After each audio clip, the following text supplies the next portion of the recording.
यहाँ सत्ता परिवर्तन नहीं कर पाई जनता तो अगली बार चुनाव भी नहीं होगा।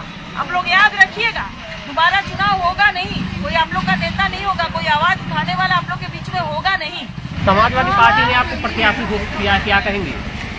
सर्वप्रथम पत्रकार महोदय बहुत बहुत धन्यवाद देना चाहती हूँ, कोटि कोटि धन्यवाद करती हूँ कि अगर आप मुझे देख रहे हैं तो मैं गोपलापुर में मौजूद हूँ। मैडम थोड़ा टाइम सबको दीजिए।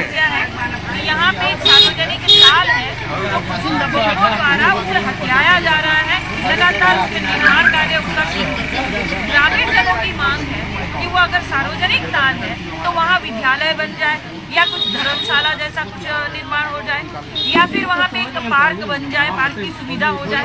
लेकिन वो दबंग सुन ही नहीं रहे हैं, कोई ना कोई चेक लगाकर पुलिस प्रशासन में यहाँ वहाँ अपनी पहचान बताकर वो निर्माण कार्य लगातार अपना शुरू कर रहे हैं। कुछ महीनों पहले भी मैंने आवाज उठाई थी तो रुका हुआ था, 2 लाख की पेनल्टी भी लगी हुई थी, लेकिन फिर भी वो समझ नहीं रहे हैं। वो मनबड़ इसीलिए हो गए हैं क्योंकि भारतीय जनता पार्टी की सरकार है, वो सुनवाई नहीं कर रहे। ये लोग पार्षदों को बुला रहे हैं, वो आ ही नहीं रहे हैं। भारतीय जनता पार्टी के पार्षद, भारतीय जनता पार्टी के विधायक, भारतीय जनता पार्टी के सांसद, भारतीय जनता पार्टी के मुख्यमंत्री जी, भारतीय जनता पार्टी के प्रधानमंत्री जी, तो सुनवाई कौन करेगा?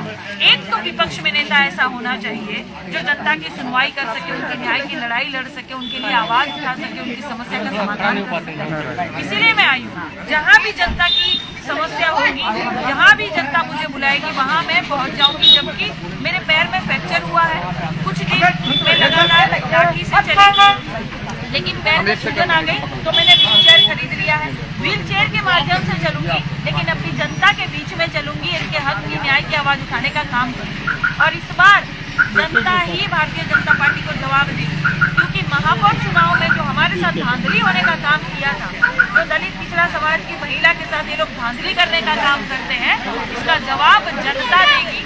जनता सत्ता परिवर्तन करेगी, इसलिए जुड़ेगा इंडिया और जीतेगा इंडिया। 2018 के अगर उपचुनाव को छोड़ दें तो बीजेपी लगातार जीतती आ रही है, कैसे फेस करेंगे? बिल्कुल, इसीलिए तो कह रही हूँ कि हर अगर नेता भारतीय जनता पार्टी के और सुनवाई भी नहीं करेंगे। जैसे मैं अभी गोपलापुर में मौजूद हूँ, यहाँ के वार्ड के जो पार्षद है भारतीय जनता पार्टी के, वो आए भी नहीं।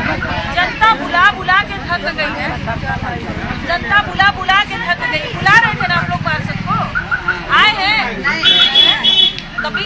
ये लोग कितना बुला रहे हैं, लेकिन वो इनकी समस्या का समाधान करने नहीं आ रहे, देखने तक नहीं आ रहे कि क्या समस्या है। यहाँ से उनको वोट मिलता है, जीतने के बाद अपनी सुख सुविधा के लिए वो चले जाते हैं। काजल निषाद सुख सुविधा छोड़ कर आई है।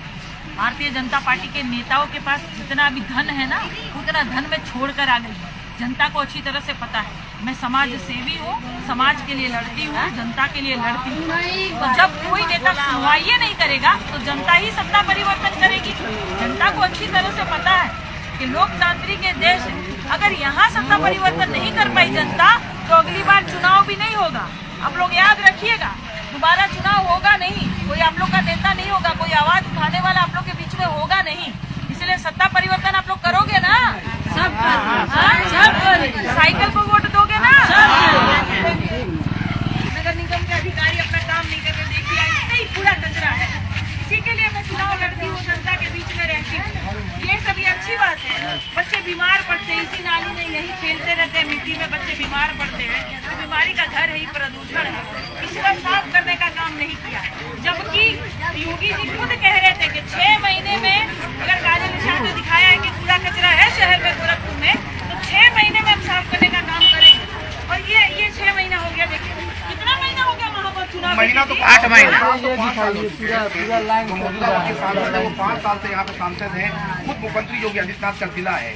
तो आपको क्या लगता है कि उसके बाद भी जो गंदगी आप दिखा रही हैं ग्राउंड जीरो पे, इसके बारे में क्या कहेंगे? कैसे उन 5 साल के उनके कार्यकाल को कैसे देख रहे हैं? उनको शर्म आनी चाहिए ना, जब मैं गंदगी दिखा रही हूँ। जहाँ भी जाऊंगी इसी तरह से गंदगी दिखेगी। ये विकास होता है?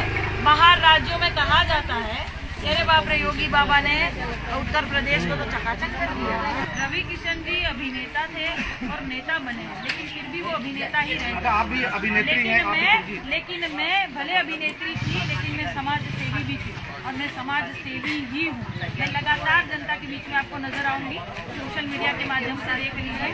5 विधानसभा जो पड़ती है, कैंपेनगंज, चाहे पिपराइच कहिए, चाहे शहर कहिए, ग्रामीण कहिए, संगरमा कहिए, कहीं ना कहीं लगातार मैं रहती हूँ, जनता के मुद्दों को उठाती हूँ। लेकिन माननीय रवि किशन जी कहीं नजर नहीं आते। हाँ, कहीं महोत्सव हो, कहीं गाना बजाना का कोई कार्यक्रम हो तो वहाँ जरूर होते हैं। उनका